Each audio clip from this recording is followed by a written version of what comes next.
अग्निपथ योजना को लेकर आज पूरे कांग्रेस ने उत्तराखंड में अपने जिला मुख्यालयों में, तहसील मुख्यालयों में धरना प्रदर्शन किया, मौन व्रत रखा।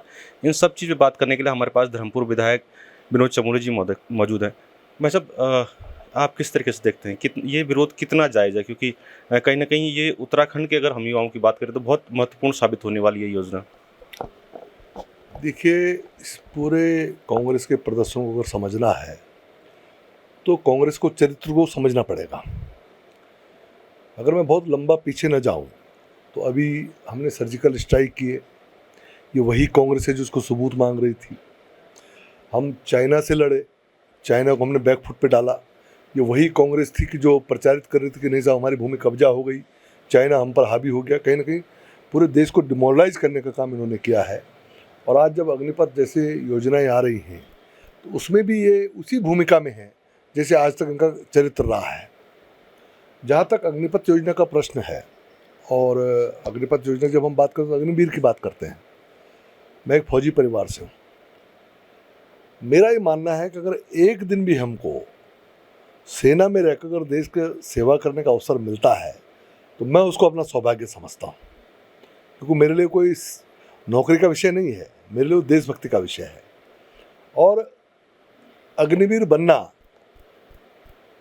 ये साहस, पराक्रम और देशभक्ति का मिला जुला एक आप कह सकते हैं कि वही व्यक्ति अग्निवीर बन सकता है जिसमें तीन चीज़ें कूट कूट कर भरी होंगी। वही आदमी इस रास्ते पर आगे बढ़ सकता है। तो कुल मिला के इस योजना के विरोध में बोलना कहीं ना कहीं अपने देश की जो राष्ट्रभक्त मानसिकता है, ये जो सेना में जो लोग काम कर रहे हैं उनको उनके मनोबल को गिराने का काम कांग्रेस कर रही है। जहाँ तक उन बच्चों का जो अग्निवीर के रूप में वहाँ पर जाएंगे उनके भविष्य का प्रश्न है तो सरकार उसकी जिम्मेदारी ले रही है। सरकार जितना समय वो वहाँ पर काम करेंगे उनको शिक्षा देने की बात कर रही है। उसके बाद जो उनको सर्टिफिकेशन देंगे उसको ऑथराइज करने की बात कर रही है। उसके बाद पूरे देश के अंदर तमाम सेवाओं में उसके आरक्षण की बात कर रही है। जो अग्निवीर जाएगा उसमें 25% लोग सेना में कंटिन्यू करेंगे जो उस स्तर के होंगे, उसकी सरकार बात करे तो दिक्कत कहाँ आ रही है? मैं नहीं समझता इसमें कोई दिक्कत है। कुल मिला के कांग्रेस को जो कुछ भी भारतीय जनता पार्टी की सरकारें कर रही हैं उसका विरोध करना है। सीए के मामले में वहाँ पर ये लोग सामने आए, आपके धारा 370 के मामले में ये लोग सामने आए, राम जन्मभूमि मामले में ये लोग सामने आए। तो कहीं ना कहीं जो भी निर्णय इस देश के हित में लिए जा रहे हैं उनको उसका विरोध करना ये कांग्रेस का चरित्र बन चुका है। बस बात ये उठ रही है कि 4 साल बाद ये अग्निवीर करेंगे क्या? भले सरकार बहुत सारी बातें कर रही है, बहुत सारे उसके बाद बदलाव भी किए गए, तो आपको नहीं लगता कहीं ना कहीं सरकार के पक्ष से एक कमजोरी रही है कि अपनी जो योजना आपने लॉन्च की है उसको ठीक तरीके से जनता के बीच में नहीं रख पाए? ऐसा नहीं है, ऐसा नहीं है। उस योजना को लोग अध्ययन करते उससे पहले ही इन्होंने बवाल शुरू कर दिया, एक माहौल क्रिएट कर दिया। उस माहौल के कारण लोगों में दुविधाएं पैदा हुई। जैसे मैंने कहा ना कि ये एक एटमॉस्फेयर क्रिएट करते हैं, नेगेटिव एटमॉस्फेयर, तो लोग उस दुविधा में फंस गए। मैं आपसे कहना चाह रहा हूँ कि एक बच्चा, भाई सेना में भर्ती तो वैसे भी बच्चे होते ही, इसमें तो कोई दो राय नहीं। फर्क है कि उसमें 25% लोग कंटिन्यू करेंगे, बाकी लोग जो है डिसकंटिन्यू होंगे। लेकिन उनके भविष्य को सुरक्षित करने के लिए सरकार ने सारी व्यवस्थाएं बना दी, उसको एजुकेशन दे रहे हैं, उसका सर्टिफिकेशन कर रहे हैं। उस सर्टिफिकेशन को आगे सभी विभाग, सभी संस्थाएं मान्य करेंगी। विभिन्न सेवाओं में 10% का आरक्षण दे रहे हैं। उसके साथ साथ उसका जो मॉनिटरी उसको बेनिफिट दे रहे हैं। तो ऐसा नहीं कि उनका भविष्य कोई अधर में जाने वाला है, निश्चित तौर पर उनका बेहतर भविष्य बनने वाला है। और हम ये कह सकेंगे कि 4 साल जो ये बच्चे तैयार होंगे इनके अंदर राष्ट्रभक्ति कूट कूट कर भरी हुई होगी जो हमारे कल की आवश्यकता है। तो अब बच्चे सैनिक स्कूल में पढ़ते हैं, छोटे बच्चे जाते हैं, कोई ये तो है नहीं कि इंटर के बाद सारे बच्चे फौज में चले जाते हैं, ये तो कोई जरूरी नहीं है। लेकिन उन सैनिक स्कूलों में पढ़ते हुए वो बच्चे आगे विभिन्न सेवाओं में जाते हैं, लेकिन उनका कैरेक्टर वो डेवलप रहता है। मैं भी सैनिक स्कूल का निकला हुआ हूँ। वो जो कैरेक्टर में चीज़ आ जाती है वो विभिन्न क्षेत्रों में फिर उस तरह से आदमी काम करता है।